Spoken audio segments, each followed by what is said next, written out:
Hello everyone, I am Shreya Rai. Welcomes you all in my video.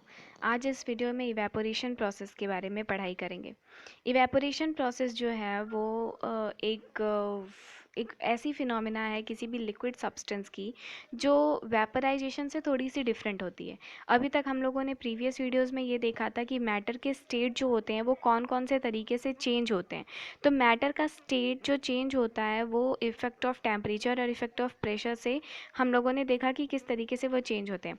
वहाँ पे हम लोगों ने देखा कि किसी भी लिक्विड सब्सटेंस को अगर हमको वेपर में कन्वर्ट करना है तो उस प्रोसेस को वेपराइजेशन के नाम से जाना जाता है। यानी कि बॉइलिंग पॉइंट पे आके जब कोई भी लिक्विड सब्सटेंस वेपर में कन्वर्ट हो जाता है तो वो वेपराइजेशन प्रोसेस कहलाता है। यहाँ पे हम एक अलग फिनोमेना के बारे में पढ़ाई करेंगे जिसे इवेपोरेशन के नाम से जाना जाता है। So let's start. तो फ्रेंड्स, हम सभी लोग जानते हैं कि मैटर जो होता है उसके पार्टिकल्स जो होते हैं वो हमेशा मूव करते रहते हैं, वो कभी भी रेस्ट पे नहीं होते हैं। मैटर के पार्टिकल्स चाहे वो लिक्विड हो, चाहे वो सॉलिड हो, चाहे वो गैस हो, दे आर ऑलवेज मूविंग। उनके पार्टिकल्स जो होते हैं वो कांस्टेंट कॉन्टिन्यूअस मोशन करते जाते हैं, वो कभी भी रेस्ट पे नहीं होते हैं। किसी भी सॉलिड, लिक्विड या गैस स्टेट ऑफ मैटर का अलग अलग एक गिवन टेम्परेचर पे उनके पार्टिकल्स का काइनेटिक एनर्जी जो होता है वो डिफरेंट होता है। लिक्विड के केस में अगर हम बात करें तो कभी कभी ऐसा होता है कि कुछ जैसे फॉर एग्जांपल हमने एक कंटेनर में लिक्विड लिया हुआ है तो उसके टॉप, कभी कभी ऐसा होता है कि टॉप मोस्ट जो लेयर होती है उसकी काइनेटिक एनर्जी कुछ ज़्यादा हाई हो जाती है, जिसकी वजह से वो अपने पार्टिकल्स के साथ उसका जो फोर्स ऑफ अट्रैक्शन होता है उससे वो ब्रेक कर देता है। जो टॉप मोस्ट लेयर होती है लिक्विड की, वो अपने पार्टिकल्स के साथ जो उसका फोर्स ऑफ अट्रैक्शन होता है उसे ब्रेक कर देता है due to high kinetic energy.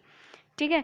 और इसकी वजह से क्या होता है कि वो पार्टिकल लिक्विड का जो होता है वो कन्वर्ट हो जाता है किसमें, वेपर में। जैसे ही वो वेपर में कन्वर्ट होता है तो इस फिनोमिना को क्या बोला जाता है, इवेपोरेशन के नाम से जाना जाता है। सो इवेपोरेशन वो फिनोमिना होता है किसी भी लिक्विड सब्सटेंस का where the liquid got converted into vapour. Liquid जो होता है वो वेपर में कन्वर्ट होता है, कब, at any temperature below it's boiling point.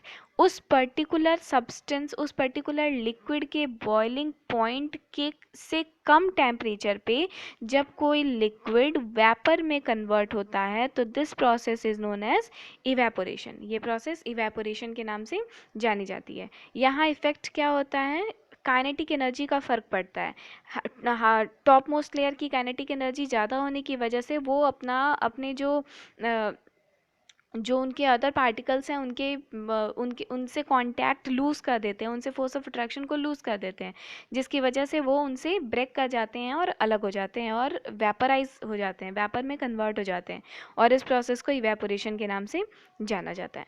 अब ये देखते हैं कि कौन कौन से फैक्टर्स ऐसे होते हैं जो इवेपोरेशन की प्रोसेस को अफेक्ट करते हैं। So the factors that affect the process of evaporation are, number 1, सबसे पहला जो फैक्टर होता है जो इवेपोरेशन की प्रोसेस को अफेक्ट करता है वो होता है surface area. Okay, surface area.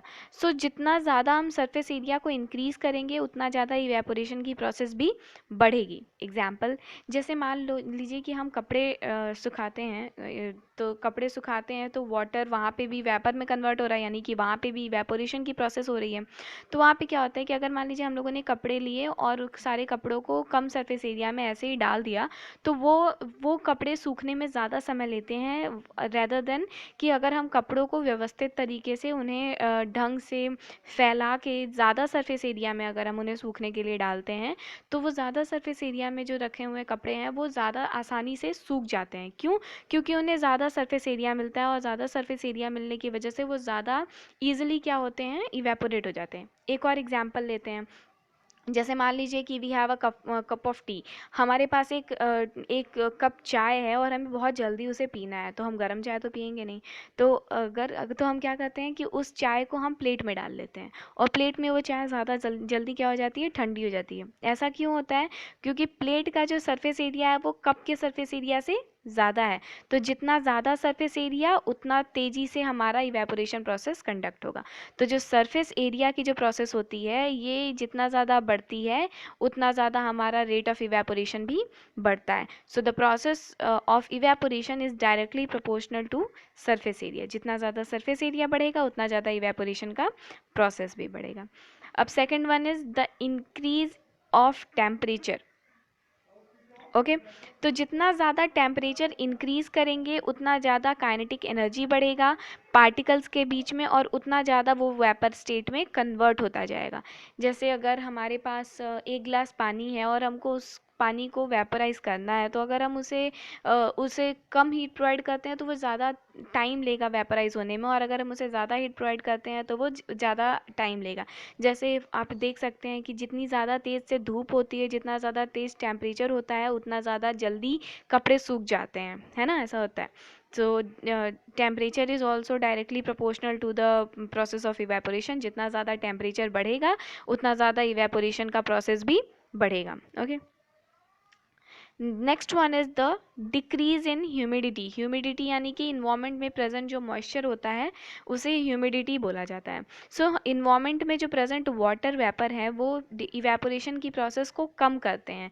जितना ज़्यादा ह्यूमिडिटी होगा उतना कम इवेपोरेशन का प्रोसेस होगा, और ह्यूमिडिटी में जितनी कमी आएगी उतना ज़्यादा ही इवेपोरेशन का प्रोसेस बढ़ेगा। जैसे आप देखते हैं कि बारिश के टाइम पे ये इन्वामेंट बहुत ज़्यादा ह्यूमिड हो जाता है, इन्वायरमेंट में वाटर वेपर बहुत ज़्यादा प्रेजेंट हो जाते हैं। तो तो बारिश के टाइम पे हमारे कपड़े भी जो होते हैं वो बहुत ज़्यादा टाइम लेते हैं सूखने में इन कंपैरिजन टू गर्मी। ओके सो जितना ज़्यादा ह्यूमिडिटी बढ़ेगा उतना ज़्यादा हमारा इवेपोरेशन कम होगा। So the process of evaporation is inversely proportional to that of humidity. Okay next one is the increase in wind speed. Wind speed के इंक्रीज़ की वजह से क्या होता है कि नॉर्मली हम देखते हैं कि जितना ज़्यादा तेज़ी से हवा चलता है उतना ज़्यादा तेज़ी से हमारे कपड़े सूखते हैं। तो विंड स्पीड जो है it is also directly proportional to that of the process of evaporation. कि हम जितना ज़्यादा तेज़ी से विंड स्पीड हमारा जितना ज़्यादा तेज़ हमारा हवा होता है उतना ज़्यादा तेज़ी से हमारा प्रोसेस ऑफ इवेपोरेशन कंडक्ट होता है। आप देखते हैं कि जितना हवा चलता रहता है उतना ज़्यादा तेज़ी से हमारे कपड़े जो होते हैं वो सूखते हैं। अब एक पॉइंट जो नोट करने लायक है वो ये है कि इवेपोरेशन का जो प्रोसेस होता है वो कूलिंग कंडक्ट करता है, वो कूलिंग कॉज करता है। मतलब जितना ज़्यादा इवेपोरेशन होगा उतना ज़्यादा हमारा जो सब्सटेंस होगा जिस चीज़ से इवेपोरेशन हो रहा है वो उतना ज़्यादा ठंडा होता चला जाएगा। अब ये बात कैसे होती है कि जैसे जितना ज़्यादा हमारा इवेपोरेशन का प्रोसेस होगा उतना ज़्यादा जब वाटर का जो पार्टिकल होगा जो वेपर में कन्वर्ट हो रहा है वो जितना ज़्यादा वेपराइज होता जाएगा उतना ज़्यादा अपने पास से जो जो एनर्जी है जो पार्टिकल की एनर्जी है वो खींचता चला जाएगा, जिसकी वजह से हमारा जो सब्सटेंस होता है जो इवेपोरेशन कॉज करता है वो ठंडा होता चला जाता है, यानी कि कूल होता चला जाता है। इसीलिए हम देखते हैं कि जो अर्बन पॉट्स होते हैं जो वो होते हैं जैसे हम मटकी में पानी रखते हैं वो इसलिए रखते हैं ताकि जितना ज़्यादा वहाँ से इवेपोरेशन होगा पार्टिकल्स जो होंगे वो मतलब पानी के जो टॉप मोस्ट लेयर है उसके पार्टिकल्स इवेपोरेट करेंगे उतना ज़्यादा वो ठंडा रहेगा, कूल रहेगा। ठीक है, तो इवेपोरेशन कॉज कूलिंग। तो ये था पूरा आज इवेपोरेशन के बारे में। इस वीडियो में फ़िलहाल इतना ही। नेक्स्ट वीडियो के लिए हम वापस से मिलेंगे। उसके पहले अभी तक अगर आपने मेरे चैनल को सब्सक्राइब नहीं किया है तो प्लीज़ इसे सब्सक्राइब कर दें, वीडियो को लाइक करते रहें और शेयर भी करते रहें। Thank you so much.